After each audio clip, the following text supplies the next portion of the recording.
அவர் செய்ய நினைத்தது தடைபடவே தடைபடாது. அப்போ பெரிய பாடுகளுக்குள்ளாக போன ஒரு மனுஷன் தான் இந்த யோபு. நிறைய உபத்திரவத்திற்குள்ளே போய் அவனுடைய வாழ்க்கையில எல்லாவற்றையும் இழந்தவன் யோபு.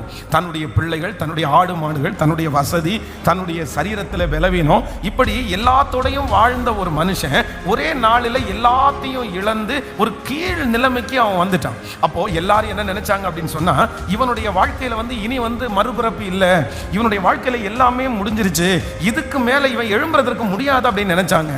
ஆனா கடைசியில யோபு சொல்லும் போது ரொம்ப அழகா சொல்றாரு, தேவரீர் நீர் சகலத்தையும் செய்ய வல்லவர், நீர் செய்ய நினைத்தது அது தடைபட்டு போவதே இல்லை. ஆமென். உங்க வாழ்க்கையில ஆண்டவர் சகலத்தையும் செய்ய வல்லவராய் இருக்கிறார். நீங்கள் நினைத்த அந்த காரியத்தை கர்த்தரால் செய்ய முடியும். தேவரீர் நீர் சகலத்தையும் செய்ய வல்லவர், நீர் செய்ய நினைத்தது ஒன்றும் தடைபடாது. கர்த்தர் ஒரு மனுஷனை காப்பாற்ற நினைச்சிட்டாரு. ஆண்டவர் ஒரு மனிதனை இந்த கப்பர் சேதத்திலிருந்து விடுதலையாக்க நினைச்சிட்டாரு. அவனுக்கு விரோதமாய் அங்கே இருக்கிற சேனாதிபதிகள், அங்கே இருக்கிற மனிதர்கள் எழும்பினாலும் ஆண்டவர் ஒரு நிமிஷத்துல ஒரு மனுஷனுடைய யோசனையை கொண்டு வந்து பவுலையும் அவனுடைய கூட இருந்தவர்களையும் தப்புவித்தது போல கர்த்தர் இன்றைக்கு வாக்கு கொடுக்கிறார். அவர் செய்ய நினைத்தது தடைபட்டு போவதே இல்லை. அவர் செய்ய நினைத்தது உங்களுக்கு தடைபடாது. தடுத்துடுவார்களோன்னு நீங்க நினைக்கலாம், அவங்க தடுக்க முடியும்னு நீங்க நினைக்கலாம், அவர்களுக்கு தடுக்கக்கூடிய வசதிகளும் பலனும் இருக்கலாம், அவர்கள் நிறைய பேருக்கு இதுக்கு முன்னாடி தடுத்து நிறுத்தி இருக்கலாம். ஆனா கர்த்தர் இன்னைக்கு கிருபையா வாக்கு கொடுக்கிறாரு, உனக்கு நான் செய்ய போகிறதை, உங்க குடும்பத்திற்கு கர்த்தர் செய்ய போகிறதை, உங்க பிள்ளைகளுக்கு கர்த்தர் செய்ய போகிறதை அந்த மனிதர்களால தடுத்து நிறுத்த முடியாது. தடைகளை உடைக்கிற கர்த்தர் எத்தனை பேர் தடுத்து நிறுத்த நினைத்தாலும் அந்த தடைகளை உடைத்து உங்களுக்கு தருவேன், உங்களுக்கு செய்வேன் என்று கர்த்தர் வாக்கு கொடுக்கிறார். நல்ல கைகளை தட்டி நம்பிக்கையோடு சொல்லுவோம் ஆமென். இந்த 93வது நாள் தடைகள் உடைகிறது, தடைகள் உடைகிறது. வரவேண்டிய அந்த காரியத்தை தடுத்து நிறுத்துகிற மனுஷ சக்திகளை கர்த்தர் இப்பொழுது முறியடிக்கிறார். ஆமென். மனித சக்திகளை ஆண்டவர் முறியடிக்கிறார். பிசாசுனுடைய சக்திகளை ஆண்டவர் முறியடித்து அந்த தடைகளை மாற்றி கிருபையாய் ஆண்டவர் கொண்டு வருகிறார். ஹல்லேலூயா. அவர் செய்ய நினைத்தது தடைபடாது, அவர் செய்ய நினைத்தது தடைபடாது. வேதத்தில் நம்ம இந்த 100 நாளில் நிறைய தியானிச்சோம். 38 வருடமாய் வியாதியா இருக்கிற மனுஷன். ஆனா அந்த மனுஷனுக்கு அவ்வளவு வருஷமா வியாதியா இருந்தாலும் அங்கே இருக்கிறவர்கள் என்ன சொல்றாங்கன்னா, உன்னுடைய படுக்கையை எடுத்துக்கொண்டு நடன்னு சொன்னது யாரு? யார் உனக்கு இந்த காரியத்தை சொன்னா? இன்னைக்கு நீ எப்படி இந்த படுக்கையை எடுத்துக்கொண்டு நடக்கலாம்? நடக்கிறது உனக்கு நியாயம் அல்ல அப்படின்னு அவனை சத்தம் போடுறாங்க. அப்படின்னா அங்க இருக்கிற அத்தனை பேருக்குமே இந்த மனுஷன் இவ்வளவு நாளாய் பாடுபட்டு இருக்கிறானே, இவனுக்கு ஒரு விடுதலை கொடுக்கணுமேன்னு சொல்லி அவங்களுக்கு யாருக்குமே தோணல. அத்தனை பேரும் அதை தடுத்து நிறுத்துறதற்கு தான் முயற்சி எடுத்தாங்க. ஒருவேளை அவங்கள்ட்ட பர்மிஷன் கேட்டு இன்னைக்கு இவனை விடுதலை ஆக்கலாமான்னு கேட்டிருந்தா அத்தனை பேர் கண்டிப்பா வேண்டான்னு தான் சொல்லியிருப்பாங்க. ஆனா ஆண்டவர் அவர்கள் அப்படி அறிந்திருந்தும், சொல்லுவார்கள் என்று தெரிந்திருந்தும், எதிர்ப்பார்கள் என்று தெரிந்திருந்தும் அந்த மனுஷனுக்கு கர்த்தர் கொடுக்கிற அற்புதத்தை கர்த்தர் எந்த விதத்திலும் தடை செய்கிறதற்கு ஆண்டவர் விடவே இல்லை. நான் இன்னைக்கு தீர்க்க தரிசனமா சொல்றேன், அவர் செய்ய நினைத்தது தடுக்க முடியாது. அவர் செய்ய நினைத்தது தடுக்க முடியாது. அந்த திருமண காரியத்தை தடுக்க முடியாது, அந்த சமாதானத்தை தடுக்க முடியாது, அந்த வருமானத்தை தடுக்க முடியாது, அந்த உயர்வை தடுக்க முடியாது. ஓ, கர்த்தர் உங்களுக்கு செய்யணும்னு நினைச்சதை ஒரு மனுஷனாலும் தடுத்து நிறுத்த முடியவே முடியாது. ஆமென். துஷ்ட ஆமான் முருதகாய்க்கு விரோதமாய் எழும்பி அதை தடுத்து நிறுத்துறதுக்கு தான் முயற்சி எடுப்பான். அந்த முருதகாய்க்கு எதுவுமே கிடைக்கிறதுக்கு ஆமான் கண்டிப்பா விட்டுருக்கவே முடியாது. ஆனா ஆண்டவர் முருதகாய்க்கு செய்யணும்னு ஆண்டவர் நினைச்சிட்டாரு. ஆண்டவர் செய்யணும்னு நினைச்சதை அதே இடத்துல இருந்த ஆமானால தடுத்து நிறுத்த முடியல. அவனுடைய வஞ்சகத்தால தடுத்து நிறுத்த முடியல. அவனுடைய ஆலோசனைகளை கர்த்தர் அதம் பண்ணி முருதகாயை அவன் கண்களுக்கு முன்பாக முருதகாயினுடைய தலையை கர்த்தர் உயர்த்தினார். கர்த்தர் உயர்த்தினார். சொல்லுங்க எல்லாரும் கைகளை உயர்த்தி சொல்லுங்க, நீர் செய்ய நினைத்ததை தடுக்கிறவன் யார்? தேவரீர் நீர் சகலத்தையும் செய்ய வல்லவர், நீர் செய்ய நினைத்ததை தடுக்க முடியாது. தடுக்கணும்னு நிறைய பேர் நினைச்சிட்டு இருக்காங்க. இவனுக்கு முட்டுக்கட்டை போடணும்னு நிறைய பேர் நினைச்சிட்டு இருக்காங்க. உங்களை அடுத்த இடத்துக்கு கொண்டு போக விடாதபடி ஏதாவது ஒரு முயற்சி எடுக்கணும்னு நினைச்சிட்டு இருக்காங்க. ஆனா இந்த நாள் ஜெபத்துல கர்த்தருடைய ஆசீர்வாதம் உங்களோடு கூட இருக்கிறதுனால கர்த்தர் கிருபையாய் வாக்கு கொடுக்கிறார். இல்ல, அந்த மனுஷன் தடுக்க முடியாது. அந்த தடைகளை கர்த்தர் இன்றைக்கு உடைக்கிறார். அடுத்த வருஷம் உங்களுக்கு வரப்போகிற ஒரு நன்மையினுடைய தடை இன்றைக்கு உடைகிறது. 3 ஆண்டுகள் தாண்டி உங்களுக்கு வரப்போகிற ஒரு நன்மையினுடைய அந்த தடை இன்றைக்கு உடைகிறது. இயேசுவின் நாமத்தினால இன்றைக்கு உடைகிறது. அந்த தடைகள் இல்லாமல், எந்த தடையும் இல்லாம இனி நீங்க ரொம்ப சுலபமாய் சுதந்தரிப்பீர்கள், லகுவாய் சுதந்தரிப்பீர்கள். ஹல்லேலூயா. அதை தடுக்கவே முடியாது. ஆமென், ஹல்லேலூயா. ஆண்டவருடைய பிள்ளைகளை, இந்த அதிகாரத்தில் இவர்களுடைய இந்த பிரயாணத்தை தடுக்கலாம் அப்படின்னு நினைக்கும் போது, இந்த பிரயாணம் தடை இல்லாமல் கடைசியாக எல்லாரும் தப்பி கரை சேர்ந்தார்கள். எல்லாரும் தப்பி கரை சேர்ந்தார்கள். எல்லாரும் ஒரு ஆசீர்வாதமான இடத்துல போய் காலடி எடுத்து வச்சாங்க. அதனால ஆண்டவர் இந்த அதிகாரத்தின்படி நம்ம இன்று ஆசீர்வதிக்க போறார். இதுல இந்த ஜனங்கள் இந்த தடைகள் மாறுவதற்கு இந்த கப்பல் பிரயாணத்தில் இந்த கப்பலில் இருந்து சில காரியத்தை அவங்க தூக்கி போடுறாங்க. அதை இன்னைக்கு தியானிக்கும் போது ரொம்ப வித்தியாசமாய் ஆச்சரியமா இருந்துச்சு. அப்படின்னா ஒரு பெரிய காற்று இந்த கடல்ல இந்த கப்பல்ல மோதுது. இந்த கப்பலுடைய முன்னணியும் நல்லா இருக்குது, பின்னணியும் உடைஞ்சு போயிருச்சு. என்னென்னமோ முயற்சி எடுக்கிறாங்க. இப்ப இவங்க அத்தனை பேரும் இந்த பிரச்சனைக்கு தப்பணும், இவங்க அத்தனை பேரும் கரை சேரணும், இவர்களுக்கு ஆண்டவர் அற்புதம் செய்யணும். ஆனால் இந்த கப்பலிலே இருக்கிற சில காரியத்தை அவங்க தங்களை காப்பாற்றிக் கொள்வதற்காக தூக்கி வெளியில போடுறாங்க. அதனுடைய ஆழத்தை நம்ம அறிஞ்சுக்கிட்டு இன்னைக்கு நம்முடைய பிரயாணத்தில் இந்த மாதிரி இருக்கிற காரியத்தை கண்டிப்பாக நம்ம வெளியே தூக்கி போடுவோம்னா, நான் நம்புறேன் நம்ம கண்டிப்பாக கரை சேர பண்ணுகிறதற்கு கர்த்தர் வல்லவராய் இருக்கிறார். ஆமென். வாசிக்கலாம். முதலாவதாக நீங்க அந்த அப்போஸ்தலர் நடபடி 27ஆம் அதிகாரத்தினுடைய 18வது வசனத்தை வாசிக்கலாமா? 27ஆம் அதிகாரம் 18வது வசனத்தை வாசிக்கலாம். மேலும் பெருங்காற்று மழையில் நாங்கள் மிகவும் அடிபட்டபடினால் மறுநாள் சில சரக்குகளை கடலிலே எறிந்தார்கள். இன்னொரு விஷயம் கூட வாசிக்கலாம். மேலும் பெருங்காற்று மழையினால் நாங்கள் மிகவும் அடிபட்டபடியினால் மறுநாளில் சில சரக்குகளை கடலிலே எறிந்தார்கள். சில சரக்குகளை கடலிலே எறிந்தார்கள். நல்லா கவனிச்சுக்குங்க. நம்ம இப்ப எதுல இருக்கிறோம் அப்படின்னு சொன்னா நல்லா கவனிங்க. நம்ம ஒரு கப்பல் பிரயாணத்திலே இருக்கிறோம். ஆமென். கைகளை அசைத்து ஒரு ஹல்லேலூயா சொல்லலாம். இப்போ அந்த பிரயாணம் என்ன ஆக போகுது? அந்த பிரயாணத்தை தடை பண்றதற்கு அங்க இருக்கிற மனிதர்கள் நினைக்கிறார்கள். ஆனா ஆண்டவர் என்ன சொல்றாரு அப்படின்னு சொன்னா, உன்னுடைய பிரயாணம் என்ன ஆகாது? தடை ஆகாது. தடை பண்ண மாட்டேன். ஆமென். தேவரீர் சகலத்தையும் செய்ய வல்லவர். அவர் செய்ய நினைத்தது ஒன்றும் தடைபடாது. இந்த பிரயாணம் தடைபடாது, இந்த வியாபாரம் தடைபடாது, இந்த திருமணம் தடைபடாது, இந்த ஆசீர்வாதம் தடைபடாது. ஏன்னா தடைகளை மாற்றுகிறவர் நம்மோடு கூட இருக்கிறார். இதுவரைக்கும் உங்களுடைய வாழ்க்கையில பார்த்திருக்கிற தடைகளை இனி நிச்சயமா நீங்க பார்க்க மாட்டீங்கன்னு நான் மனசார உங்களை ஆசீர்வதிக்கிறேன். இது ஒரு காலம் தான், ஒரு காலம் தடையா இருக்கும். நான் உண்மையிலே நான் இப்போ கண்டினியூவா நம்ம சர்ச்சில் 100 நாள், கிட்டத்தட்ட 93 நாட்களாக நம்ம ஆராதனை நடத்திட்டு இருக்கிறோம். சர்ச்சில் சவுண்டு இருக்குது, வெளியே போகுது. ஆனா இது சாத்தியமே இல்லாத ஒரு காலம் இருந்துச்சு.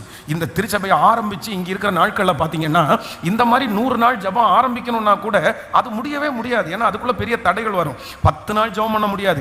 7 நாள் கண்டினியூவா ஜெபம் பண்ணணும்னா கூட எல்லா ஜன்னலையும் அடைச்சி எல்லாத்தையும் கிளியர் பண்ணி அதை சவுண்டை கம்மி பண்ணி மேலே இருந்து ஸ்பீக்கரை கீழே தொங்க விட்டு இந்த மாதிரிலாம் எதுக்கெடுத்தாலும் தடை, எதுக்கெடுத்தாலும் தடை.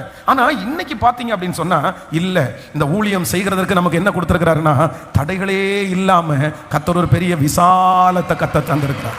அப்போ நான் என்ன விசுவாசிக்கிறேன்னா, இன்னைக்கு உங்களுக்கு தடையா இருக்கிறத பார்த்து நீங்க கவலைப்படாதீங்க. அப்படின்னா ரொம்ப தடையாவே இருக்கலாம். அது ஒரு காலம் எதுக்கு எடுத்தாலும் தடையா தான் இருக்கும். அது ஆண்டவர் உங்களை பழக்குவிக்கிறார், ஆண்டவர் உங்களை பக்குவப்படுத்துகிறார். ஆனா அது தடையா இருக்குதுன்றதுக்காக விட்டுட்டு ஓடிடக்கூடாது, தடையா இருக்குன்றதுக்காக நிறுத்திடக்கூடாது. நீங்க தடையாக இருக்கும்போது சோர்ந்து போகாமல் செய்து கொண்டே இருங்கள். திடீரென்று ஆண்டவர் ஒரு நாளை உங்களுக்கு கட்டளையிடுவார். அதற்கு பிறகு நீங்க கட்டளையிடுவீங்க, அது நடக்கும். நீங்க பேசுவீங்க, அது நடக்கும். நீங்க ஆலோசனை பண்ணுவீங்க, அது நடக்கும். நீங்க சொல்லுவீங்க, அது நடக்கும். நீங்க பிளானை போடுவீங்க, அது பாட்டுல தடை இல்லாம கர்த்தர் நேர்த்தியாய் செய்ய கர்த்தர் கர்த்தர் நான் உங்களை ஆசீர்வதிக்கிறேன். இந்த திருச்சபைக்கு எப்படி அது நடந்துச்சோ அதே போல உங்களுக்கும் அப்படியே நடக்கட்டும். இன்னைக்கு தடையா இருக்கிற நீங்க இன்னைக்கு எதுக்கெடுத்தாலும் தடை தடை தடை, எங்க போனாலும் தடையா இருக்குது. எந்த வாசலுமே உங்களுக்கு திறக்கல, எங்க போனாலும் ஒரு முட்டுக்கட்டை இருக்குது. ஆனா கர்த்தர் கிருபையாய் வாக்கு கொடுக்கிறார். தேவரீர் சகலத்தையும் செய்ய வல்லவர். நீர் செய்ய நினைத்தது ஒன்றும் தடைபடாது. சீக்கிரமா இந்த காலம் உங்களை விட்டு போகும். அதற்கு பிறகு நீங்கள் நினைக்கிற அத்தனை காரியத்தையும், நீங்கள் வேண்டிக் கொண்டுகிற அத்தனை காரியத்தையும் எந்த தடையுமே இல்லாம கர்த்தர் செய்ய வைப்பார். ஹல்லேலூயா. கர்த்தர் செய்ய வைப்பார். அப்போ இந்த பிரயாணத்தை அவங்க ஆரம்பிக்கும் போது, அந்த பிரயாணத்தை தடை பண்ணணும்னு நினைக்கும் போது, அந்த காப்பாற்றப்படுகிறத தடை பண்ணும்போது ஆண்டவர் அந்த இடத்துல காப்பாற்றுவதற்கு முயற்சி எடுக்கிறார். அப்போ இந்த கப்பல் வந்து இப்ப பிரயாணம் போகிறது. இப்ப இந்த பிரயாணம் கடைசி வரைக்கும் தடையில்லாமல் போய் சேர்றதற்கு நம்பர் 1 முதலாவதாக என்ன பண்றாங்களாமா, தங்களுடைய மேலும் பெரும் காற்று மழையினால் நாங்கள் மிகவும் அடிபட்டபடியினால் மறுநாளிலே சில சரக்குகளை கடலிலே எறிந்தார்கள். சில சரக்குகளை கடலிலே எறிந்தார்கள். அப்போ ஒரு கப்பல் பிரயாணத்துல போகும்போது அந்த கப்பல் ஆபத்துல இருக்குன்னா முதல்ல என்ன பண்ணுவாங்கன்னா அந்த கப்பலுடைய பாரத்தை வந்து குறைப்பாங்க. அப்பதான் அந்த கப்பல் வந்து ரொம்ப வேகமா போக முடியும், சீக்கிரமா போக முடியும், மூழ்காம போக முடியும். முதல்ல வந்து நீங்க வந்து எந்த கப்பல் ஆக்சிடென்ட்டையும் பாருங்க. இந்த கப்பல் ஆக்சிடென்ட் பொதுவாக நீங்க யோனாவின் தீர்க்க தரிசன புஸ்தகத்தில் வாசிக்கும் போது கூட யோனா வந்து வழி மாறி போவார்ல, அப்ப அந்த கப்பல் வந்து இப்ப மூழ்கத்தக்கதா வரும்போது ஜனங்கள் எல்லாரும் உடனே என்ன எடுத்து போடுவாங்கன்னா சரக்குகளை எடுத்து உடனே வெளியே போடுவாங்க. இதுதான் பழக்கம். அப்போ நான் ஆவிக்குரிய விதத்தில் என்ன நினைக்கிறேன் அப்படின்னு சொன்னா, உங்களுடைய கப்பல் வந்து தடையில்லாம ஓடணும்னா நீங்க நெக்ஸ்ட் இயர்ல ஆண்டவர் உங்களையும் என்னையும் கரை சேர்க்க பண்ண போகிறார். கர்த்தர் ஒரு கரையை பார்க்க ஆண்டவர் உதவி செய்ய போறார். அதுக்கு முதல்ல என்ன பண்ணணும்னா, நமக்கு தேவையற்ற சரக்குகளை முதல்ல என்ன பண்ணணும்னா வெளியே எடுத்து போடணும். வேதம் சொல்கிறது, வீண் சிந்தனைகளை நான் வெறுத்து உம்முடைய வேதத்தின் பேர்ல என்னவா இருக்கிறேன்னா பிரியமா இருக்கிறேன். வீணான யோசனைகளை எடுத்து வெளியே போடணும், வீணான கோபத்தை எடுத்து வெளியே போடணும். இப்போ உங்களுடைய இன்னைக்கு ஒரு சுத்திகரிப்பின் ஜெபமாகவே நம்ம பண்ணுவோம். இந்த 93வது நாள் உங்களை முழுக்க முழுக்க சுத்திகரிமை. இப்போ உங்களுக்குள்ள வேண்டாதது என்ன இருக்குது? வேண்டாதது என்ன இருக்குது?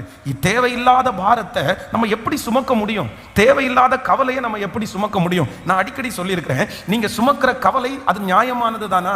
அது கண்டிப்பா நீங்கள் சுமந்து தான் ஆக வேண்டுமா? நீங்க யோசிக்கிற அந்த யோசனை அது கண்டிப்பா அதை யோசிச்சு தான் ஆகணுமா? அது நீங்க யோசிக்காம இருக்க உங்களால முடியாதா? அது யோசிக்காம இருந்தா உங்களுக்கு எந்த பிரச்சனையும் வராது. அப்படின்னா அப்ப ஏன் நம்ம யோசிக்கணும்? நம்ம தேவையற்ற சுமைகளை நம்ம ஏன் சுமக்கணும்? நமக்கு வேண்டாத ஒரு யோசனையை நம்ம எதுக்கு யோசிக்கணும்? வேண்டாம். இன்னைக்கு முதலாவதாக என்ன பண்ணணும்னா, சில சரக்குகளை, தேவையற்ற சரக்குகளை, வேண்டான்றதுக்கு அது பிரயோஜனமே இல்லாததை நம்ம முதல்ல என்ன பண்ணணும்னா எடுத்து வெளியே போடும். இப்போ நம்முடைய வீடு இருக்குன்னு வச்சுங்களேன். இந்த வீட்டில் இந்த கிறிஸ்மஸ் டைம் எல்லாருமே நிறைய பேர் ஒயிட் வாஷ் எல்லாம் பண்ணுவாங்க. இந்த ஒயிட் வாஷ் பண்ணும்போது பார்த்தீங்கன்னா நிறைய பொருட்கள் எடுத்து எங்கே போடுவாங்கன்னா காயிலாம் கடைக்கு போடுவாங்க. ஆனால் சில சிஸ்டர்ஸ் வந்து விட மாட்டாங்க. என்ன விட மாட்டாங்கன்னா, இந்த பொருளை எடுத்து போடுறதுக்கு மட்டும் விட மாட்டாங்க. கொடுங்கன்னு வாங்கி வச்சிருவாங்க. அதை யூஸும் பண்ண மாட்டாங்க, அதை பயன்படுத்தவும் மாட்டாங்க. ஆனால் வீட்டுக்குள்ள வச்சு அது ஒரு குப்பையாக கிடக்கும் பாருங்க. அடுத்த வருஷம் அதே மாதிரி கிறிஸ்மஸுக்கு க்ளீன் பண்ணும்போது திரும்பவும் அந்த கணவனார் கேட்பேன், ஏமா போன வருஷமே இதை போடணும்னு சொன்னேன், அப்பவே நீ போடலை. அந்த இட்லி சட்டியை வச்சு நீ என்ன இந்த ஒரு வருஷத்துல எத்தனை இட்லி சுட்டு கொடுத்த? நிறைய பேருடைய இட்லி சட்டின்னு சொன்ன உடனே நீங்க நிறைய சிரிக்கிறீங்களே. அப்போ நிறைய பேர் வீட்டில் என்ன பண்ணுதுன்னா, இந்த மாதிரி என்ன இருக்குன்னா தேவையில்லாதது நிறைய இருக்குது. அது எந்த பிரயோஜனம் இல்லை. அது அங்கே டஸ்ட் தான், அது குப்பை தான். அது வேற யாருக்காவது கொடுத்தா கூட அது யூஸ் ஆகும். அதே போல நான் இது வெறும் பொருளா சொல்லல. இன்னைக்கு நீ நினைச்சுக்கங்க, ஆண்டவர் வந்து தடையில்லாத ஒரு பிரயாணத்தை உங்களுக்கு தரப்போகிறார். நம்மளை கர்த்தர் கரை சேர்க்க பண்ண போகிறார். நெக்ஸ்ட் இயர்ல ஆண்டவருடைய வருகை தாமதிச்சுன்னா நம்ம நிறைய பேர் வந்து தடையில்லாமல் ஆசீர்வாதங்களை பெற்றுக்கொள்ள போறோம். ஸோ ஃபர்ஸ்ட் இன்னைக்கு ஒரு சுத்திகரிப்புக்குள்ள வருவோம். இப்போ எதெல்லாம் உங்களுக்கு வேண்டாததா இருக்குது? எதெல்லாம் நீங்க வேண்டாததா இருக்குது? நீங்க எதெல்லாம் தூக்கி சுமக்க வேண்டாததை எதெல்லாம் நீங்க சுமந்துட்டு இருக்கிறீங்க? அது உங்களுக்கு அவசியமற்றதை நீங்க எத்தனை சுமந்துட்டு இருக்கிறீங்க?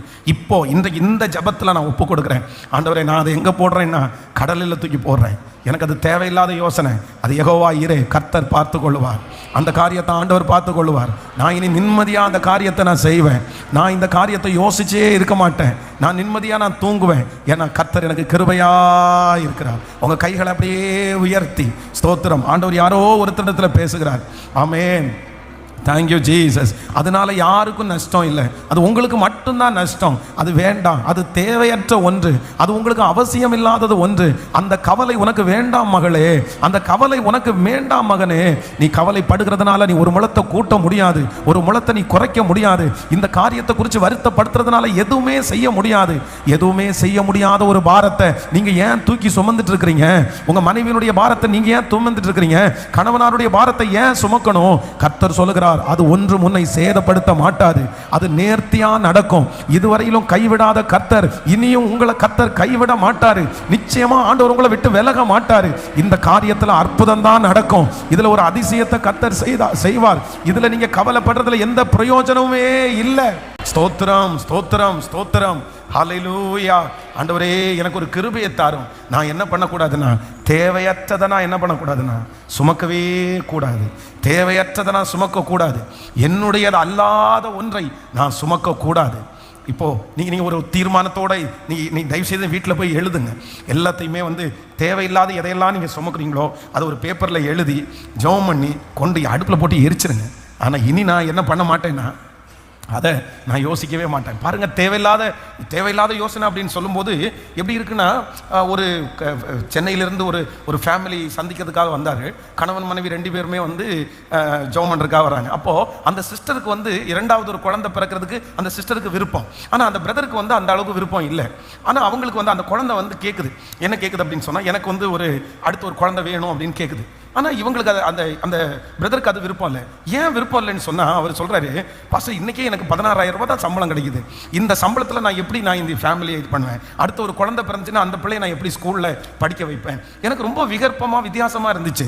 பிள்ளைகள் கர்த்தரால் வரும் சுதந்திரம், கர்ப்பத்தின் கனி அவரால் கிடைக்கும் பலன். ஒரு குழந்தையை கொடுக்குற ஆண்டவர் அந்த குழந்தையை வளர்த்தக்கூடிய கிருபையை கண்டிப்பாக தருவார். அதை படிக்க வைக்கக்கூடிய கிருபையை கண்டிப்பாக தருவார்.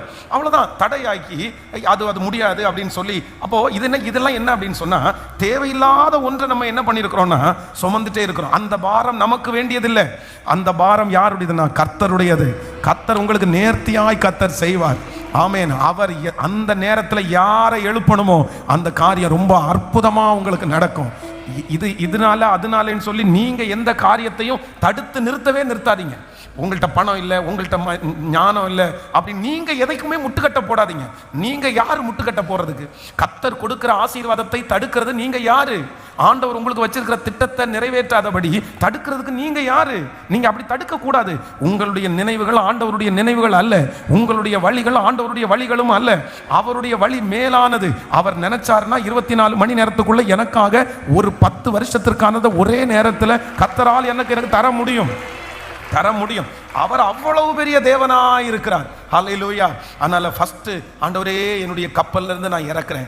எது இறக்குறேன் அப்படின்னு சொன்னா, தேவையற்ற வீணான சில சரக்குகளை நான் என்ன பண்ண போறேன்? நான் தேவையில்லாததை தூக்கி நான் போடுறேன். அதை நான் இந்த 100 நாள் ஜெபம் வெறும் வச்சுட்டு 100 நாள் முடிஞ்சோன்னா அப்படியே போயிடக்கூடாது. இந்த 100 நாள் ஜெபம் பண்ணினதுக்கு ஒரு மாற்றம் கண்டிப்பா சொல்லுங்க, சத்தமா ஒரு மாற்றம் வேணும். நான் அடிக்கடி சொல்றது போல, இங்கிருந்து சர்ச்சை விட்டு வெளியே போகும்போது, சர்ச்சுக்கு உள்ள வரும்போது வருத்தப்பட்டு வாரம் சுமக்கிறவர்களே, நீங்கள் எல்லாரும் என்னிடத்தில் வாருங்கள், நான் உங்களுக்கு இளைப்பாறுதல் தருவேன் சொன்னது மாதிரி, சர்ச்சுக்குள்ள வரும்போது மொத்த மூட்டையும் இறக்கி வச்சுட்டு அப்படியே நல்லா ஆராதிச்சு முடிச்ச உடனே போகும்போது ஆளுக்கு ஒன்று தூக்கிட்டு போயிடக்கூடாது.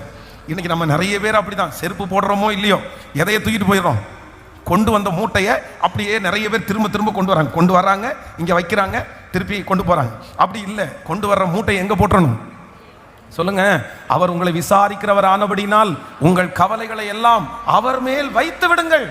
அவர் மேல் வைக்கிறதுனா என்ன அப்படின்னா, அன்னாள் அந்த பிள்ளைக்காக அழுதா ஜெபம் பண்ணா, கர்த்தரிடத்திலிருந்து வார்த்தை வந்ததுக்கு அப்புறம் அன்னாள் பிறகு துக்க முகமா இருக்கவில்லை.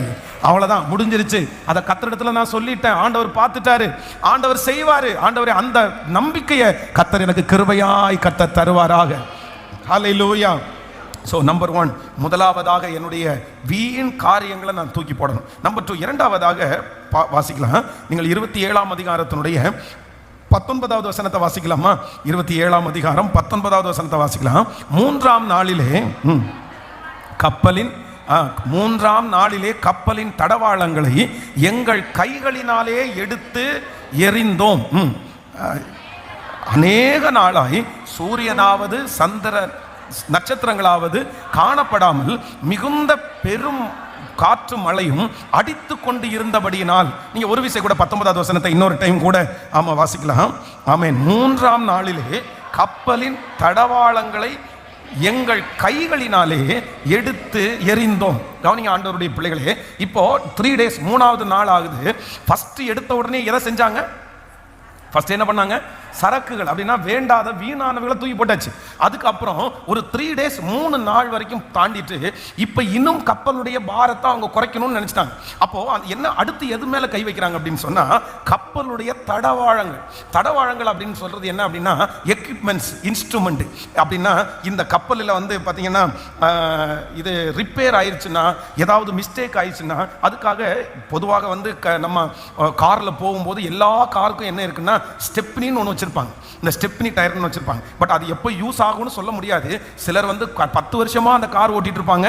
அந்த ஸ்டெப்னி ஒரு நாள் கூட அவங்க யூஸ் பண்ணிருக்க மாட்டாங்க. ஏன்னா அவங்களுடைய கார் பஞ்சரே ஆயிருக்காது. ஆனாலும் என்ன அப்படின்னு சொன்னா, ஒருவேளை ஏதாவது ஒரு ரிப்பேர் ஆயிடுச்சு அப்படின்னு சொன்னா, அதை சரி பண்றதுக்காக அவங்க என்ன பண்ண முன்கூட்டியே அதை ஆயத்தப்படுத்தி வைப்பார்கள். அப்போ இந்த கப்பலில் அடுத்து இவர்கள் என்ன தூக்கி போடுறாங்க அப்படின்னு சொன்னா, அவங்க வந்து ரிப்பேர் பண்றதுக்கு தடவாளங்களை எடுத்து வெளியிலே போடுகிறார்கள். அப்போ 2வது ஆண்டவருடைய பிள்ளைகள் இன்றைக்கு ஒன்று எடுத்து போகணும். என்ன எடுத்து போகணும்னா, உங்களுடைய வாழ்க்கையில நிறைய தடவாளங்கள் இந்த மாதிரி இருக்கும். அப்படின்னா மனுஷங்களுடைய ஐடியாஸ் நிறைய இருக்கும்.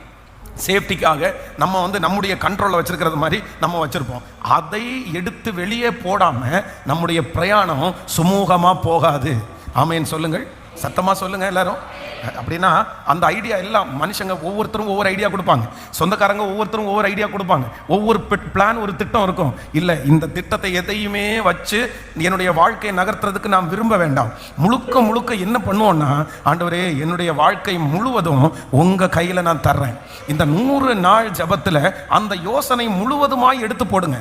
அந்த மனுஷர்கள் சொன்னது, மற்றவங்க சொந்தக்காரர்கள் சொன்னது, இது எதையுமே நம்ம விரும்ப வேண்டியதில்லை. நான் நம்புறேன், என்னை அழைத்தவர் என்னை நேர்த்தியாய் நடத்துகிறதற்கு கர்த்தர் வல்லமை உள்ளவராய் இருக்கிறார். என்னை ஒருபோதும் அவர் தலை குனிகிறதற்கு கர்த்தர் விடவே மாட்டார். என் கொம்பை அவர் உயர்த்துவார், என் தலையை அவர் உயர்த்துவார். நான் வெட்கப்பட்டு போவதே இல்லை, நான் வெட்கப்பட்டு போவது இல்லை. ஹல்லேலூயா. அப்படியே கைகளை உயர்த்தி சொல்லுங்க, ஆண்டவரே ஹல்லேலூயா, என்னால் ரிப்பேர் பண்ண முடியும், என்னால் சரி பண்ண முடியும், என்னால் செய்ய முடியும் அப்படின்ற அத்தனை காரியத்தையும் நான் இப்பொழுது உங்கள் சமூகத்தில் நான் வைக்கிறேன். நான் என்ன முழுவதுமாக ஒப்பு கொடுக்கிறேன். சொல்லுங்க, என் கையில் ஒன்றுமே இல்லை, என்னுடைய கண்ட்ரோலில் ஒன்றும் இல்லை, நான் ரிப்பேர் பண்ண முடியாது, நான் சரி பண்ணிட முடியாது, சரி பண்ணுகிற கர்த்தர் நீர் ஒருத்தர் மட்டும்தான்ப்பா. ஹல்லேலூயா. நம்பர் 2, 2வது நம்ம ஒப்பு கொடுக்க போகிறோம். என்னன்னா, எதை தூக்கி போடணும்? எதை தூக்கி போடணும்? தளவாடங்கள். அப்படின்னா இன்ஸ்ட்ருமெண்ட்டை தூக்கி போடணும். எது வந்தாலும் காற்று போச்சுன்னா காற்று அடிச்சுக்கலாம், நெட்டு கலந்துச்சுன்னா நெட்டை டைட் பண்ணிக்கலாம் அப்படின்னு வச்சிருக்கிறது நான் ரெடி பண்ணிடுவேன், நான் சரி பண்ணிடுவேன், நான் சரி பண்ணிடுவேன். சிலருக்கு வந்து சில விஷயத்தில் வந்து பயங்கரமான கான்ஃபிடென்ட் இருக்கும். அப்படின்னா துணிஞ்சு போய் கடன் வாங்குவாங்க, துணிஞ்சு கடன் வாங்குவாங்க. எதுக்கு துணிஞ்சு கடன் வாங்குவாங்கன்னா, எனக்கு தான் அடுத்த மாதம் சம்பளம் வருது இல்லை, எனக்கு தான் அடுத்த மாதம் இன்க்ரிமெண்ட் வருது இல்லை, எனக்கு தான் அடுத்த மாதம் இந்த இடத்துல இருந்து பணம் வருது இல்லை அப்படின்னு தங்க மேல ஒரு பெரிய நம்பிக்கை வச்சு துணிஞ்சு போய் செய்வாங்க. ஆனா பெரிய பாதிப்பு அவர்களுக்கு உண்டாகும், பெரிய நஷ்டம் அவங்களுக்கு உண்டாகும். அதே போல சில வாலிப தம்பி தங்கச்சிங்க வந்து திருமண வாழ்க்கையில பாத்தீங்கன்னா துணிஞ்சு போய் செய்வாங்க. சொல்லுவாங்க, வேண்டாம்ப்பா ரொம்ப கவனமா இரு, பார்த்து செய்ய. அப்படின்னா இல்லை நான் மாத்திடுவேன் அவரை, நான் அவளை மாத்திடுவேன், என்னால் மாற்ற முடியும், நான் அவங்கள ரட்சிப்புக்குள்ள நடத்திடுவேன். அப்போ ஒன்று நினைத்துக் கொள்ளுங்கள், உங்களுடைய கப்பல் சரியா பிரயாணம் பண்ணணும்னா, நம்ம வந்து தடையில்லாமல் இந்த ஓட்டத்தை முடிக்கணும்னா முதல்ல என்ன பண்ணணும்? நான் ரிப்பேர் பண்ணுவேன், என்னால் சரி பண்ண முடியும் அப்படின்ற அந்த இடத்த விட்டு நம்ம வெளியே வரணும். எதுவாக இருந்தாலும் அதில் வெற்றியை கொடுக்குறவர் யார் அப்படின்னா கர்த்தர் ஒருவர் மட்டும்தான். ஆமேன்னு சொல்லுங்க பார்க்கலாம். எத்தனை பேர் ஆமோதிக்கிறீங்க? சிலருக்கு என்னன்னா, சில விஷயங்கள் இருந்தால் சிலது சரியாகும்னு நினைப்பாங்க. ஆனால் ஒன்று நினச்சிக்கங்க, எது இருந்தாலும் ஆண்டவருடைய கரம் இல்லைன்னா சில காரியத்தை சரியே பண்ண முடியாது, சில காரியத்தை சரியே பண்ண முடியாது. நீங்க ரொம்ப கவனமா இருங்க, நீங்க வாழ்க்கையில் ரொம்ப கவனமா இருங்க. இந்த மாதிரி நான் சரி பண்ணிடுவேன், நான் மாத்திடுவேன், என்னுடைய கணவனார் நான் சொன்ன கண்ட்ரோல்ல இருந்துருவாரு, மனைவி கண்ட்ரோல்ல இருந்துருவாங்க, என்னால் அடக்கி வைக்க முடியும். இல்லை, இருந்துடாதீங்க. எப்ப மாறும் நம்ம சொல்லவே முடியாது. அதனால என்னுடைய நம்பிக்கை இன்ஸ்ட்ருமெண்ட் மேல இல்ல, என்னுடைய நம்பிக்கை யார் மேலன்னா கர்த்தர் ஒருவர் மேலே என் நம்பிக்கை. ஹல்லேலூயா. விசுவாசிக்கிறீர்களா? எத்தனை பேர் விசுவாசிக்கிறீங்க? இப்போ தூக்கி போட்டுருவோம். என்ன தூக்கி போட்டுற போகிறோம்? நான் சரி பண்ணிடுவேன் அப்படின்னு சொல்றது எல்லாத்தையும் என்ன பண்ணிடுறோம்? ஆண்டவரே நான் அல்ல நீரே என்னாலே அல்ல உம்மாலே ஆகும். சொல்லுங்க பார்க்கலாம், என்னாலே அல்ல உம்மாலே ஆகும். என்னால முடியாது, இந்த காரியத்தை செய்யறதுக்கு என்னால முடியாது, இந்த சூழ்நிலையை மாற்றுறதுக்கு என்னால முடியாது, என்னுடைய முயற்சியினால முடியாது, நான் தோற்று போனவன், என்னுடைய ஞானத்தினால எதையும் செய்ய முடியாது, என்னுடைய பலத்தை வச்சு எதையும் செய்ய முடியாது, ஆனால் உம்மாலே நான் ஒரு சேனைக்குள் பாய்வேன், என் தேவனாலே எந்த மதிலையும் நான் தாண்டுவேன், உங்களால முடியும் ஆண்டவரேன்னு சொல்லி உங்களால தான் அந்த காரியத்தை செய்ய முடியும், நீர்தான் அதை செய்கிறதற்கு வல்லவர். ஹல்லேலூயா, ஆமென். நம்பர் 3, மூன்றாவதாக ஒரு வசனத்தை வாசிக்கலாம். ஸோ 27ஆம் அதிகாரத்தினுடைய 27ஆம் அதிகாரத்தில் 32வது வசனத்தை வாசிக்கலாமா? 32வது வசனத்தை வாசிக்கலாம். 27ஆம் அதிகாரம் 32. அப்பொழுது போர் சேவகர்கள் படவின் கயிறுகளை அறுத்து அதை தாழ விழ விட்டார்கள். அடுத்த வசனத்தை வாசிக்கலாம். அப்பொழுது விடுகையில் எல்லாரும் போஜனம் பண்ணும்படி பவுல் அவர்களுக்கு தைரியம் சொல்லி. இன்னொரு விஷயம் கூட வாசிக்கலாம். 27ஆம் அதிகாரம் 32வது வசனத்தை இன்னொரு விஷயம் கூட வாசிக்கலாம். அப்பொழுது போர் சேவகர்கள் படவின் கயிறுகளை அறுத்து அதை தாழ விட விட்டார்கள். இப்போ நல்லா கவனிச்சுக்கோங்க. இப்போ இங்க மூணாவது என்ன நடக்குது அப்படின்னு சொன்னா, இந்த போட் ஒரு பெரிய கப்பல் இருக்கு அப்படின்னு சொன்னா, அந்த கப்பல் வெறும் அந்த கப்பல் மட்டும் இருக்காது, அதுக்கு உள்ள என்ன வச்சிருப்பாங்கன்னா இந்த லைஃப் போட் அப்படின்னு ஒன்று வச்சிருப்பாங்க. அப்படின்னா சின்ன போட்டு குட்டியா ஏதாவது ஒரு ஆக்சிடென்ட் நடந்துச்சு அப்படின்னு சொன்னா அவங்க என்ன பண்ணுவாங்கன்னா, முக்கியமான எல்லாருமே வந்து அந்த சின்ன போட்டை எடுத்து போட்டா அதுல தப்பிச்சிருவாங்க, அதுக்காக வச்சிருவாங்க. இங்க கிட்டத்தட்ட 226 பேர் மேல இருக்கிறாங்க இந்த கப்பல்ல. ஆனா அத்தனை பேருக்கும் போகிறதற்கு இது என்ன பண்ணாதுன்னா, இந்த சின்ன சின்ன போட்டு பத்தாது. இப்போ என்ன பண்றாங்கன்னா, உடனே அடுத்து கப்பல்ல இருந்து எதை அறுத்து விடுறாங்கன்னா, அந்த சின்ன சின்ன போட்டை வந்து கயிறுல கட்டி தொங்க விட்டுருப்பாங்க எல்லாத்தையுமே. இப்போ இன்னும் கொஞ்சம் கப்பலுடைய பாரத்தை குறைக்கிறதுக்கு இதை எதை ஒட்டி விடுறாங்கன்னா, கயிறை வெட்டி விட்டு அத்தனை லைஃப் போட்டையும் தூக்கி போட்டாச்சு. அவ்வளவுதான், இனி இல்லை. அப்படின்னா நம்முடைய வாழ்க்கையில் மூன்றாவது நம்ம வந்து தூக்கி போட வேண்டியது என்ன அப்படின்னு சொன்னா, ஆப்ஷன் ஏ ஆப்ஷன் பி அப்படின்னு நம்ம எப்பவுமே வச்சிருப்போம். அது இல்லைன்னா, ஹலோ கேட்கல, நம்முடைய வாழ்க்கையில் அது இல்லைன்னா இது இல்லைன்னா அது, இது இல்லைன்னா அதில் தூக்கி போட்டு, அதுலேருந்து இதில் தூக்கி போட்டு, இதை இப்படி தூக்கி போட்டு, அதை அப்படி தூக்கி போட்டு, அதை அப்படி பண்ணலாம், இதை இப்படி பண்ணலாம், இதை இங்கே பண்ணலாம். அப்போது நமக்குள்ளேயே என்ன இருக்கும் அப்படின்னு சொன்னால், என்ன நடந்தாலுமே நமக்கு இல்லை நிறைய பேருக்கு வந்து இந்த ஆப்ஷன் ஏ ஆப்ஷன் பி அப்படின்றத ஒன்று வச்சிருவோம். அது கர்த்தருக்கு சித்தமா, அது கர்த்தருக்கு சித்தம் இல்லையா, இதெல்லாம் கேட்கறது இல்லை, இது ஆண்டவருக்குரியதா, இது எதுவுமே காக்கிறது இல்லை. ஏன்னா நம்முடைய ஐடியாவின் படி எப்பவுமே ஒன்றை வந்து அடுத்த ஒரு காரியத்தை, இவர் இப்படி பேசினாருன்னா நம்ம இப்படி பேசலாம், இவங்க இப்படி வந்தாங்கன்னா நம்ம இப்படி போகலாம், இப்படி சண்டை போட்டாங்கன்னா இப்படி சண்டை போடலாம் அப்படின்னு நம்முடைய மனசுக்குள்ளேயே நிறைய பேருக்குள்ள தோணும். ஆனால் இல்லை, அவர் உங்களை ஏற்ற காலத்தில் அவர் உங்களை உயர்த்தும்படிக்கு அவருடைய பலத்த கைக்குள்ள அடங்கி இருங்கள். ஆமென் சொல்லுங்கள். கைகளை அசைத்து ஒரு ஹல்லேலூயா சொல்லலாம். இப்போ ஆண்டவருடைய பிள்ளைகள் ரொம்ப கவனமாக கவனிச்சுக்கணும். நமக்கு இந்த ஆப்ஷன் ஏ ஆப்ஷன் பி எல்லாம் இல்லை, ஒன்னே ஒன்று மட்டும்தான் இருக்குது. அது சிலுவை மட்டும்தான் நமக்கு ஒரே ஆப்ஷன். கர்த்தர் மட்டும்தான் எனக்கு. ஆமென். தேவரீர் நீர் சகலத்தையும் செய்ய வல்லவர், எனக்கு வேற எந்த காரியம் கிடையாது, நீர் ஒருவர் மட்டுமே. விசுவாசிகளா இல்லையா?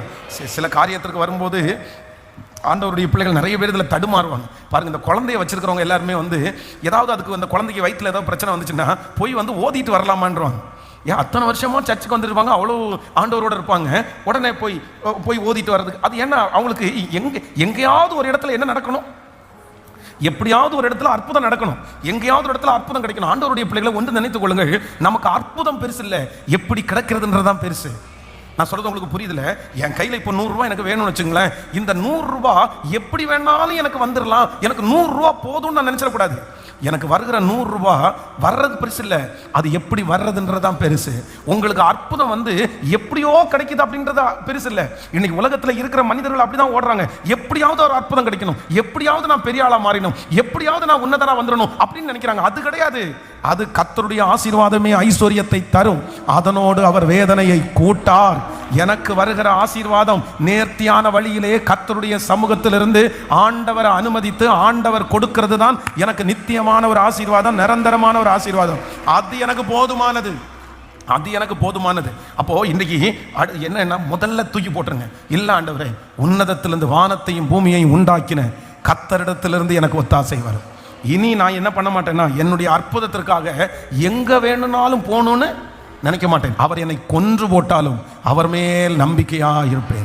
அவர் என்னை கொன்று போட்டால் அவர் மேல் நம்பிக்கையா இருப்பேன். எனக்கு இருக்கிற ஒரே ஒரு ஆறுதல், விடுதலை, கர்த்தர் ஒருவர் மட்டும்தான். எனக்கு அவரிடத்திலிருந்து வந்தால் போதும். ஹல்லேலூயா. எத்தனை பேர் தூக்கி போடுறீங்க? ஆமென். 100 நாள் முடிஞ்சிடட்டும், அதுக்கப்புறம் முடியல அப்படின்னு சொன்னால் இன்னொரு இடத்துக்கு போயிடலாம். ப்ரேயருக்கு போகிறத நான் சொல்லலை, வேற ஏதாவது ஒன்று தேடலாம் அப்படின்னு நம்ம நினச்சிட முடியாது. எனக்கு ஒன்றே ஒன்று, எருசலேமை அவர் ஸ்திரப்படுத்தி அதை புகழ்ச்சியாக்கும் வரைக்கும் அவரை அமர்ந்திருக்க விடாதிருங்கள். ஆமென். நீர் என்னை ஆசீர்வதித்தாலே ஒழிய நான் உம்மை போக விடுவது. என்னுடைய கர்த்தரால் ஒரு ஆசீர்வாதம் வரும். என் தேவனால் நான் உயர்வேன், என் தேவனால் நான் வளருவேன். நிச்சயம் நடக்கும், நிச்சயம் நடக்கும். சுற்றி உள்ள கண்கள் அதை நிச்சயமாய் பார்க்கும். உலகத்தில் இருக்கிற நிறைய பேர் உங்களுக்கு ஐடியா தருவாங்க. நிறைய பேர் ஐடியா தருவாங்க. இங்கே போய் பாருங்க, இங்கே போய் பார்க்கலாம், இங்கே போய் பார்க்கலாம். இல்லவே இல்லை. நம்முடைய கண்கள் எங்கேயே நோக்கிட்டு இருக்குன்னா கர்த்தரையே நோக்கிட்டு இருக்கிறது. ஹல்லேலூயா. கைகளை உயர்த்தி ஹல்லேலூயா. என் தேவனால் நான் உயருவேன், என் தேவனால் நான் வளருவேன், என் தேவனால் நான் உயருவேன், என் தேவனால் நான் வளரேன். நிச்சயம் நடக்கும், நிச்சயம் நடக்கும். சுற்றியுள்ள கண்கள் அதை பார்க்கும். சொல்லோ, நிச்சயம் நடக்கும், நிச்சயம் நடக்கும். சுற்றியுள்ள கண்கள் அதை பார்க்கும். என் தேவனால், என் தேவனால் நான் உயருவேன், என் தேவனால் நான் வளருவேன், என் தேவனால் நான் உயருவேன், என் தேவனால் நான் வளருவேன். நிச்சயம் நடக்கும், நிச்சயம் நடக்கும். சுற்றியுள்ள கண்கள் அதை பார்க்கும். பாடுவோம். நிச்சயம் நடக்கும், நிச்சயம் நடக்கும். சுற்றியுள்ள கண்கள் அதை பார்க்கும். சொல்லுங்க, நான் முடியாதென்ற போது முடியாதென்று முடியும் என்றாரே, நான் மனம் தளர்ந்த போது திடன் கொள் என்றாரே, நான் முடியாதென்ற போது முடியும் என்றாரே, நான் மனம் தளர்ந்த போது திடன் கொள் என்றாரே. கர்த்தர் எந்தன் அருகில் நின்று நான் உனக்காயாவும் செய்வேன், உன் தேவை பார்த்து கொள்வேன் என்றாரே. கர்த்தர் எந்தன் அருகில் நின்று, கர்த்தர் எந்தன் அருகில் நின்று நான் உனக்காயாவும் செய்வேன், உன் தேவை பார்த்து கொள்வேன் என்றார். கைகளை மேல கட்டி சொல்லுவோம். என் தேவனால் நான் உயருவேன், என் தேவனால் நான் வளருவேன், என் தேவனால் நான் உயருவேன், நான் வளருவேன். நிச்சயம் நடக்கும், நிச்சயம் நடக்கும். சுற்றியுள்ள கண்கள் ஹல்லேலூயா. நிச்சயம் நடக்கும், நிச்சயம் நடக்கும். சுற்றியுள்ள கண்கள் அதை பார்க்கும். ஹல்லேலூயா. என் தேவனால் நான் உயருவேன், என் தேவனால் நான் வளருவேன். எல்லாரும் சொல்லுங்க பார்க்கலாம். என் தேவனால். எனக்கு வேற எந்த ஆப்ஷன் எனக்கு இல்லை. அவருடைய கை என்னை உயர்த்தும், அவருடைய கரங்கள் என்னை உயர்த்தும். அவர் நிச்சயம் என்னை தேடி வருவார், அவர் எனக்கு ஒரு அற்புதம் செய்வார். இத்தனை நாள் காத்துட்டு இருக்கிற என்ன நிச்சயமா அவர் வெட்கப்படுத்த விட மாட்டார். இவ்வளவு நாட்களும் அவரை நம்பிட்டு இருக்கிற என்ன ஆண்டவர் ஒருபோது என்னை வெட்கப்படுத்த விட மாட்டார். முழு பலத்தோட உங்களை நம்புற நம்பிக்கை வீண் போகாது. நாங்க நம்புறோம் ஏசப்பா. ஹல்லேலூயா. நான் விசுவாசிக்கிறேன். வேற எதையுமே தேடாம ஆண்டவரையே தேடுகிற உங்களை என்னையும் கர்த்தர் நிச்சயம் ஆண்டவர் கைவிடவே மாட்டார். ஹல்லேலூயா. ஸோ நம்பர் 1, முதலாவதாக நம்ம ஒரு பெரிய பிரயாணத்தை முடிக்கிறதுக்கு ஆண்டவர் பலன் தருவார். தேவரீர் சகலத்தையும் செய்ய வல்லவர். நீர் செய்ய நினைத்தது ஒன்றும் அது தடைபடாது. இந்த பிரயாணம் தடைபடாது, இந்த ஓட்டம் தடைபடாது, இந்த வேலை தடைபடாது. நம்பர் 1, முதலாவதாக எதை தூக்கி போடணும் அப்படின்னு சொன்னா, ஸோ வீணானவைகளை தூக்கி போட்டு, ஆமே நம்பர் 1, தேவையற்ற வீணான எதையுமே நம்ம இனி என்ன பண்ணக்கூடாதுன்னா, நம்ம விசுவாச கப்பல்ல நம்ம சுமக்கவே கூடாது. நம்ம எல்லாரும் யாரு? நம்ம எல்லாரும் கப்பல். நம்ம எல்லாருமே ஒரு கப்பல். வீணானதை சுமக்கிற கப்பலாக இருக்கக்கூடாது. தேவையானதை மட்டும்தான் நம்ம சுமக்கணும். இந்த ஜெபத்திற்கு பிற்பாடு நீங்கள் எதை யோசித்தாலும் உங்களுக்கு ஞாபகம் வரணும், இது தேவையா, இது எனக்குரியது தானா, நான் தான் இதை சுமக்கணுமா அப்படின்னு நீங்கள் யோசித்து தான் நீங்கள் செய்யணும். நம்பர் 2, இரண்டாவதாக, ஆமேன், நம்பர் 2, இரண்டாவது எதை நம்ம தூக்கி போடணும் அப்படின்னு சொன்னால், தளவாடங்களை தூக்கி போடணும். அப்படின்னா என்னால் முடியும் அப்படின்னு சொல்லி நான் சரி பண்ணிக்க முடியும், நான் அதை ரெடி பண்ணிக்குவேன் அப்படின்றதெல்லாம் தூக்கி போட்டு யார் தான் அதை சரி பண்ணுவாருன்னா கர்த்தர் ஒருவர் மட்டுமே. ஸோ நம்பர் 3, மூன்றாவது என்ன அப்படின்னு சொன்னால், நிறைய ஆப்ஷன்ஸ். அப்படின்னா பிளான் பி, பிளான் ஏ அந்த மாதிரி இது இல்லைன்னா அது, அது இல்லைன்னா இது அப்படின்னு இல்லாமல் என்னுடைய ஓட்டத்தில் என்னென்னா ஒரே ஒருத்தர் என்னை விடுதலை ஆக்கிறவர். இனி இந்த ஜெபத்திற்கு பிற்பாடு நான் ஒரு தீர்மானம் எடுத்தேன். இனி நான் ஆண்டவரை உறுதியாய் பற்றி பிடிக்க போகிறேன். உன்னை உறுதியாய் பற்றி கொண்ட மனதை உடையவர்கள், உண்மையே நம்பி இருக்கிறபடினால் அவர்களை பூரண சமாதானத்துக்குள்ள வைக்கிறவர்கள். இந்த திருமணம் கர்த்தரால நடக்கும், இந்த வியாபாரம் கர்த்தரால் ஆசீர்வதிக்கப்படும், இந்த தடை ஆண்டவரால முடியும், இந்த நோய் கர்த்தரால் சரியாகும், இந்த ஆசீர்வாதம் கர்த்தரால் எனக்கு உண்டாகும். கர்த்தரே எனக்கு அதை செய்து முடிக்கிறதுக்கு வல்லவராய் இருக்கிறார். ஆமென். அந்நியர்கள் அல்ல, அந்நிய தெய்வர்கள் அல்ல, அந்நிய மனிதர்கள் அல்ல, தேவன் ஒருவரே இந்த காரியத்தை எனக்கு கைகூடி வரப்பண்ண போகிறார். மனுஷனால் அல்ல, சொந்தக்காரர்களாய் அல்ல, கர்த்தர் ஒருவர், ஆண்டவரே எனக்காக இறங்கி, ஆமென், எனக்காக பரலோகம் வேலை செய்ய போகுது. நமக்காக ஆண்டவர் வேலை செய்ய போறாரு. இந்த ஜெபத்திற்கு பிற்பாடு உங்களுக்காக கர்த்தரே வேலை செய்வார். ஆமென். மொர்தெகாயை கர்த்தர் கொண்டு வந்து அரண்மனையில் உட்கார வைக்கணும்னு நினைச்சாருன்னா அவருக்கு யாரும் சொல்ல வேண்டிய அவசியமே இல்லை, யாரும் அவனுக்கு ஹெல்ப் பண்ண வேண்டிய அவசியம் இல்லை. அந்த மனுஷனை குறித்து ராஜா அரண்மனைக்கு ஒருத்தரும் கொண்டு போய் சேர்க்க வேண்டியதில்லை. கர்த்தரே ராஜா அவனுடைய தூக்கத்தை எடுத்து கர்த்தரே வாசிக்க சொல்லி ஆண்டவரே ஆசீர்வாதத்தை கொடுக்கிறதுக்கு முடியும்னு நம்புறவங்க மட்டும் கைகளை மேலே தட்டி உங்களை ஆசீர்வதிக்கணும்னு நினைச்சாருன்னா கர்த்தர் யாருமே இல்லாம அவர் ஒருத்தரே நேருக்கு நேரு உங்களுக்கு அற்புதம் செய்ய முடியும். யாரும் இல்லாம என்ன உயர்த்துறதுக்கு கர்த்தருக்கு முடியும். என்ன உயர்த்துறதற்கு ஆண்டவருக்கு இன்னொருத்தர் தேவையே இல்லை, இன்னொருத்தர் அவசியமே இல்லை. ஹல்லேலூயா. ஸோ நம்பர் 4, 4வதாக ஒரு காரியத்தை கூட வாசிக்கலாமா? ஆமென். நீங்கள் 27ஆம் அதிகாரத்தினுடைய 40வது வசனத்தை வாசிக்கலாமா? 27ஆம் அதிகாரம் 40வது வசனம். நங்கூரங்களை அறுத்து கடலிலே விட்டு சுக்கான்களுடைய கட்டுகளை தளர விட்டு பெரும் பாதையை காற்று முகமாய் விரித்து கரைக்கு நேரே ஓடி. ஆமென். இன்னொரு விஷயம் கூட வாசிக்கலாம். அத 40வது வசனத்தை. நங்கூரங்களை அறுத்து கடலிலே விட்டு சுக்கான்களுடைய கட்டுகளை தளர விட்டு பெரும் பாதை காற்று முகமாய் விரித்து கரைக்கு நேராய் ஓடி. ஹல்லேலூயா. அப்படின்னா அடுத்து என்ன நடக்குது அப்படின்னு சொன்னா, இந்த நங்கூரங்கள், வேதம் சொல்றது நங்கூரங்களை அறுத்து கடலிலே விட்டு. இந்த நங்கூரம் அப்படின்னு சொல்றது என்ன அப்படின்னு சொன்னா, ஒரு கடலுடைய பின்னணியத்திலே இருக்கிறதுக்கு பேர் தான் என்னது? நங்கூரம். உங்களுக்கு தெரியும் அது என்னன்னா ஒரு வித்தியாசமா இருக்கும். அதை என்ன பண்ணுவாங்கன்னா, இந்த கப்பலை வந்து நிறுத்துறதற்காக பயன்படுத்துகிற ஒன்று தான் என்னன்னா இந்த நங்கூரம். இது என்ன பண்ணும் அப்படின்னு சொன்னா, பின்னாடி கரையில் இந்த நங்கூரத்தை ஒரு இடத்துல வச்சுட்டாங்க அப்படின்னு சொன்னா அந்த கப்பலை வந்து முன்னாடி அது என்ன பண்ண விடாதுன்னா போக விடாது, பின்னாடி தான் இழுக்கும். என்னதான் காத்தடிச்சாலுமே வந்து பின்னாடி தான் இழுக்குமே தவிர முன்னாடி போக. அதனால தான் இந்த போட்டினுடைய பின்பக்கமும் உடஞ்சிருச்சுன்னு வேதம் சொல்லுது. அப்போ அடுத்ததாக நம்முடைய கப்பலில் இருந்து எடுத்து போடுறது எதை எடுத்து போடணும்னா, பின்னாடி இழுக்கிற நங்கூரங்களை நம்ம எடுத்து போடணும். அப்படின்னா சில விஷயங்கள் வந்து உங்களை வந்து பின்னாடி நடந்ததெல்லாம் யோசிச்சுட்டே இருப்போம். விழுந்து போனது அப்படின்னா, தன்னுடைய வாழ்க்கையில நம்ம வந்து உடஞ்சு போனது, நஷ்டப்பட்டது, யாராவது ஒருத்தர் ஏமாத்தினது, கடந்த கால பாவங்கள், இது எல்லாமே சில மனிதர்களை என்ன பண்ணும்னா பின்னாடி இழுத்துட்டே இருக்கும். ஆனா நீங்க ஒண்ணு நினைச்சுக்குங்க, இல்ல நம்ம முன்னோக்கி பயணம் செய்ய வேண்டியவர்கள், நம்ம கரைக்கு சேர போறோம், ஆண்டவர் நமக்கு ஒரு கரைக்கு கொண்டு போறாரு, நம்ம அதெல்லாத்தையும் நம்ம மறந்துட்டு அதெல்லாம் கடந்த கால பாவங்கள், கடந்த கால சுமைகள், இது எல்லாத்தையும் ஆண்டவருடைய பாதத்தில் நம்ம கொடுத்துட்டோம். இந்த ஜெபத்திற்கு பிற்பாடு ஒரு புதிய பிரயாணம் உங்களுக்கு ஆரம்பமாகிறது, ஒரு புதிய வாழ்க்கை உங்களுக்கு ஆரம்பமாகிறது. ஆமென். கடந்ததை நினைத்து கலங்காதே, நடந்ததை மறந்துவிடு. கர்த்தர் உங்களுக்கு பெரிய காரியங்கள், புதிய காரியங்களை கர்த்தர் செய்வார். அது ஏதோ ஒரு காலம் முடிஞ்சிருச்சு, இனி சகலமும், இதோ நான் சகலத்தையும் புதிதாக்கினேன் என்று கர்த்தர் வாக்கு கொடுக்கிறார். ஆமென். ஏதாவது நீங்க இழந்திருக்கிறீங்களா? யாரையாவது நீங்க இழந்திருக்கிறீங்களா? இல்ல கடந்த நாட்களில் பார்த்த தோல்விகள் ஏதாவது உங்க மனசுக்குள்ள திரும்ப வந்துட்டே இருக்குதா? ஆண்டவர் சொல்றாரு, சுமக்காதீங்க, அதையே இழுத்துட்டு போண்டா. நடந்ததெல்லாம் நன்மைக்கு, போனதெல்லாம் போகட்டும், இழந்ததெல்லாம் விட்டாயிருச்சு, தீமை வந்ததெல்லாம் முடிஞ்சிருச்சு.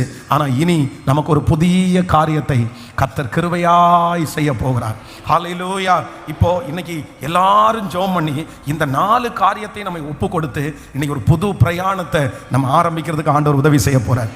எத்தனை பேர் என் கூட ரெடியா இருக்கிறீங்க? நம்ம கப்பலை ஆண்டவர் கரை சேர்க்க போகிறார். தேவரீர் சகலத்தையும் செய்ய வல்லவர். நீர் செய்ய நினைத்தது ஒன்றும் தடைபடாது. இந்த பிரயாணத்தை தடை பண்றதுக்கு ஒருத்தருக்கும் கர்த்தர் அனுமதி கொடுக்க மாட்டார். இந்த பிரயாணத்தை ஒருவரும் தடுத்து நிறுத்த முடியாது. உங்க பிரயாணத்தை துவங்கினவர் கர்த்தர், உங்களுக்குள்ள அழைப்பை வைத்திருக்கிறவர் கர்த்தர். அவர் வாக்கு கொடுக்கிறார், யார் தடுத்தாலும், கப்பலுடைய மாலுமியே தடுத்தாலும், 100க்கு அதிபதி தடுத்தாலும், உங்களை காப்பாற்றுகிறதற்கு கர்த்தர் அந்த இடத்துல ஒரு ஆளை கர்த்தர் அனுப்பி அவர் செய்ய நினைத்தது தடைபடாது. உங்களை கொண்டு நினைச்ச ஊழியம் தடைபடாது. உங்களை கொண்டு கர்த்தர் வச்சிருக்கிற அந்த சாட்சி எந்த விதத்திலும் தடைபடாது. ஆமென். அப்புறம் பார்த்தீங்கன்னா அழகா இந்த கப்பல்ல இருந்து ஒவ்வொருத்தரும் பார்த்தீங்கன்னா அந்த குறிப்பிட்ட இடத்துக்கு வந்த உடனே இந்த கப்பல் உடையுது. எல்லா பொருட்களையும் பிடித்து வேதம் சொல்லுகிறது, இவ்விதமாய் அத்தனை பேரும் தப்பி கரை சேர்ந்தார்கள். தப்பி கரை சேர்ந்தார்கள். எல்லாரும் கரை சேர்ந்த உடனே அதற்கப்புறம் அப்போஸ்தலனாகிய பவுலுடைய ஊழியம் சிறப்பாய் ஆரம்பிக்குது, மகிமையா ஆரம்பிக்குது. நான் நம்புறேன், அவர் செய்ய நினைச்சதை யார் தடை பண்ண முடியும்? உங்களுடைய விசுவாச கப்பலில் கர்த்தர் ஏறி இருக்கிறார். இந்த பிரயாணத்தில் ஆண்டவர் இருக்கிறார். நான் முடிக்க மாட்டேனோ என்று சிலர் பயந்து கொண்டிருக்கிறீர்கள். நான் எப்படி முடிக்க போறேனோன்னு நிறைய பேர் பயந்து கொண்டிருக்கிறீர்கள். உங்க பிள்ளையை குறித்து கர்த்தர் கொடுத்திருக்கிற அந்த தீர்க்க தரிசனத்தை நிறைவேற்றுறதுக்கு முன்னாடியே நான் முடிஞ்சிருவேனோன்னு நிறைய பேர் நினைக்கிறீங்க. இந்த ஓட்டத்தில் நான் கடைசி வரைக்கும் போக முடியாதுன்னு நினைங்க. ஆனால் கர்த்தர் மட்டும் இன்றைக்கு இந்த நாளில் உங்களை பார்த்து நேரடியாக வாக்கு கொடுக்குறாரு.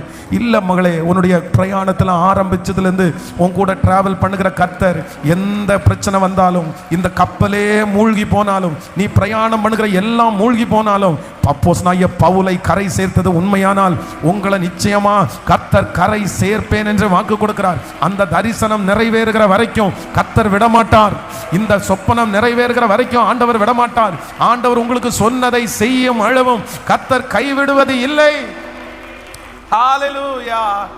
நற்கிரியை தொடங்கினவர் நிச்சயமாய் முடித்திடுவார். நற்கிரியை தொடங்கினவர் நிச்சயமாய் முடித்திடுவார். திகிலூட்டும் காரியங்கள் செய்திடுவார் உன் வழியா. திகிலூட்டும் காரியங்கள் செய்திடுவார் என் வழியா. கரை சேர்த்திடுவார், கலங்காதே. கரை சேர்த்திடுவார், கலங்காதே. கரை சேர்த்திடுவார், கலங்காதே. கரை சேர்த்திடுவார், கலங்காதே. என் மகனே, இன்னும் இன்னும் பயம் உனக்கு, ஏன் நம்பிக்கை இல்லை? என் மகளே, இன்னும் இன்னும் பயம் உனக்கு, ஏன் நம்பிக்கை இல்லை? உன்னோடு அப்பா இருக்க உன் படகு மூழ்கிடுமோ? உன்னோடு அப்பா இருக்க உன் படகு மூழ்கிடுமோ? கரை சேர்த்திடுவார், கலங்காதே. கரை சேர்த்திடுவார், கலங்காதே. கரை சேர்த்திடுவார், கலங்காதே. கரை சேர்த்திடுவார், கலங்காதே. நீதியினால் ஸ்திரப்படுவாய், கொடுமைக்கு நீ தூரமாவாய். நீதியினால் ஸ்திரப்படுவாய், கொடுமைக்கு நீ தூரமாவாய். திகில் உன்னை அணுகாது, பயமில்லா வாழ்வு உண்டு. திகில் உன்னை அணுகாது, பயமில்லா வாழ்வு. கைகளை மேல தட்டி கரை சேர்த்திடுவார், கலங்காதே. கலங்காதே. கரை சேர்த்திடுவார், கலங்காதே. கரை சேர்த்திடுவார், கலங்காதே. என் மகனே, இன்னும் இன்னும் பயம் உனக்கு, ஏன் நம்பிக்கை இல்லை? என் மகளே, இன்னும் இன்னும் பயம் உனக்கு, ஏன் நம்பிக்கை இல்லை? உன்னோடு உன்னோடு அப்பா இருக்க உன் படகு மூழ்கிடுமோ? உன்னோடு அப்பா இருக்க உன் படகு மூழ். கைகளை மேல தட்டி கரை சேர்த்திடுவா, கலங்காதே. கரை சேர்த்திடுவா, கலங்காதே, கரை சேர்த்திடுவார். கலங்காதே, கரை சேர்த்திடுவார். கலங்காதே. ஹல்லேலூயா. ஒரே ஒரு காரியத்தை கூட சொல்லி நம்ம ஜெபத்துக்குள்ள போறோம். 27ஆம் அதிகாரத்தினுடைய 11வது 14வது வசனத்தை கூட வாசிக்கலாம். ஆமென். 27ஆம் அதிகாரம் 11, 14 கூட வாசிக்கும் போது, நூற்றுக்கு அதிபதி பவுலினால் சொல்லப்பட்டவைகளை பார்க்கிலும் மாலுமியையும் கப்பல் எஜமானனையும் அதிகமாய் நம்பினான். அந்த துறைமுகம் மழை காலத்தில் தங்குவதற்கு 14வது வசனத்தை வாசிக்கலாம். 14 வாசிங்களேன். கொஞ்ச நேரத்திற்குள்ளே யூரோக்ளித்தோன் என்னும் கடும் காற்று அதில் மோதிற்று. இப்போ 11வது வசனத்தை திரும்ப வாசிக்கும் போது 11வது வசனம், நூற்றுக்கு அதிபதி பவுலினால் சொல்லப்பட்டவைகளை பார்க்கிலும் மாலுமியையும் கப்பல் எஜமானனையும் அதிகமாய் நம்பினான். அப்படின்னா இந்த கப்பல்ல அடுத்து நம்ம போட வேண்டியது என்ன அப்படின்னு சொன்ன, தூக்கி போட வேண்டியது என்ன அப்படின்னு சொன்னா, அப்படின்னா அனுபவமா.